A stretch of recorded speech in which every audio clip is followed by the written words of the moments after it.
नमस्कार। आज हम एक बहुत ही दिलचस्प विषय पर बात करने वाले हैं। जी।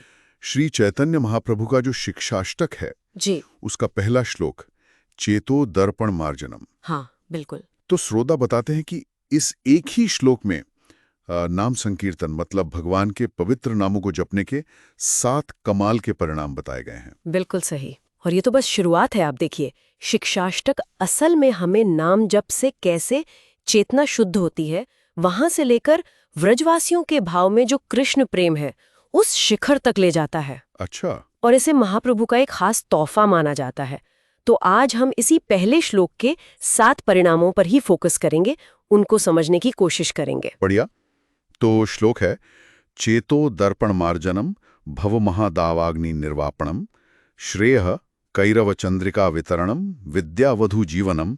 आनंदाम्बुधिवर्धनम प्रतिपदम पूर्णामृतास्वादनम सर्वात्मस्नपनम परम विजयते श्रीकृष्ण संकीर्तनम। हाँ, और आखिर में कहते हैं परम विजयते श्री कृष्ण संकीर्तनम, मतलब श्री कृष्ण संकीर्तन की ही परम विजय हो।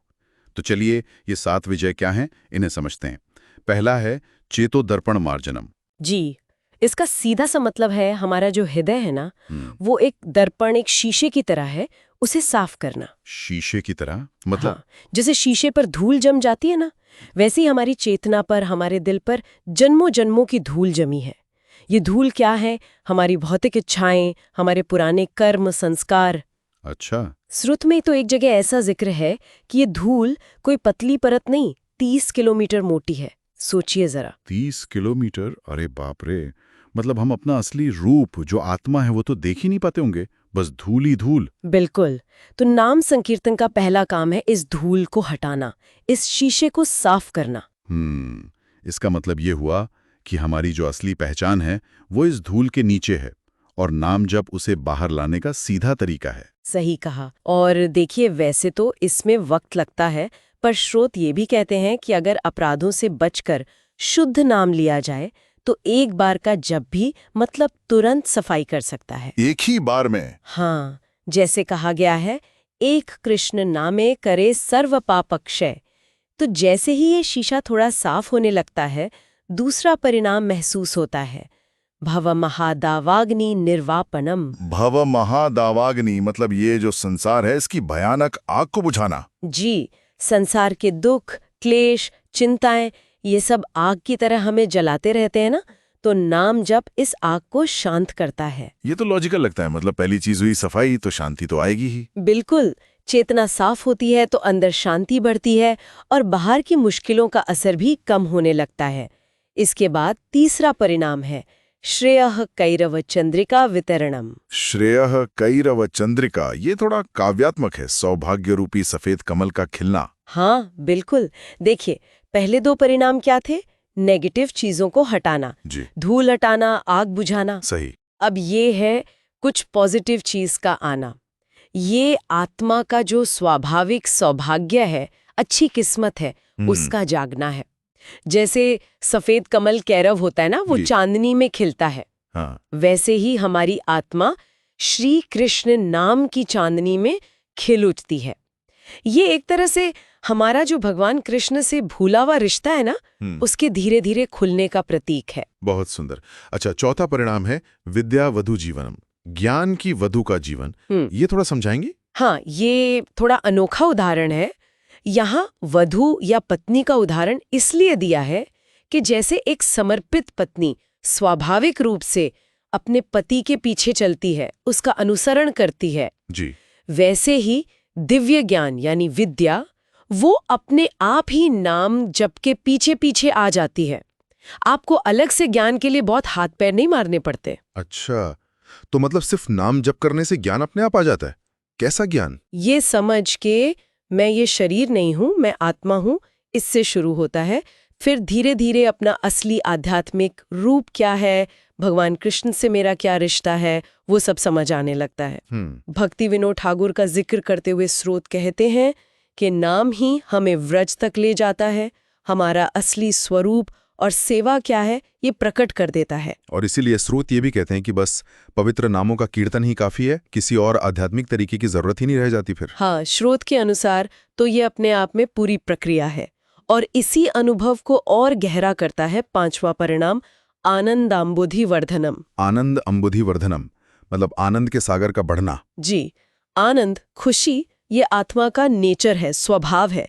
नाम जब से वो स्वाभाविक आनंद का सागर बस बढ़ता ही जाता है, फैलता जाता है। और फिर छठा है प्रतिपदम पूर्णामृता स्वादनम, हर कदम कर पूरे अमृत का स्वाद चखना। ये आनंद के सागर से कैसे अलग हुआ? देखिए, आनंद का सागर एक अंदरूनी अवस्था है, एक एहसास है। ठीक है। और ये जो अमृत का स्वाद है, ये हर पल हर काम में अनुभव होता है। हमारी आत्मा ना हमेशा किसी रस के लिए, किसी संतुष्टि के लिए प्यासी रहती है। ये दुनिया रेगिस्तान की मृग तृष्णा जैसी है, या सच्ची प्यास नहीं बुझती। पवित्र नाम क्या करता है? वो कृष्ण की सेवा का जो असली अमृत है, उसका स्वाद चखाता है। और वो स्वाद ऐसा है कि हर पल आत्मा को पूरी तरह से तृप्त कर देता है। समझ गया। और आखिरी सातवां परिणाम है सर्वात्म स्नापनम, आत्मा का पूरी तरह से स्नान। जी, सर्वात्म स्नापनम। यह है शुद्धि की, सफाई की पराकाष्ठा, मतलब एकदम चुड़ांत सफाई।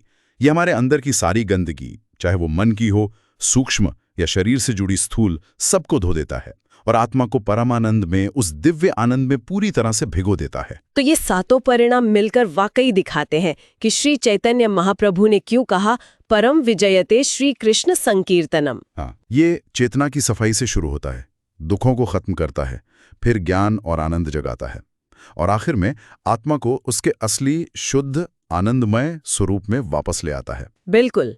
और खास तौर पर कलयुग में, मतलब ये जो आजकल का झगड़े का युग चल रहा है, इसमें तो श्रीमद् भागवतम जैसे शास्त्र भी यही कहते हैं कि भगवान तक पहुंचने का, आत्म साक्षात्कार का सबसे मुख्य साधन हरि नाम संकीर्तन ही है। तो फिर अभ्यास कैसे करें?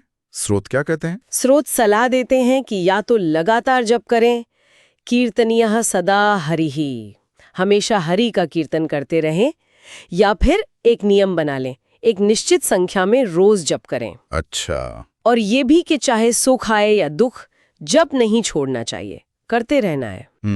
जैसे जैसे जप की मात्रा बढ़ती है और उसकी क्वालिटी सुधरती है, अपराधों से बचते हैं, तो हृदय और शुद्ध होता है और ये सातों परिणाम धीरे धीरे साधक को अनुभव होने लगते हैं। बहुत खूब।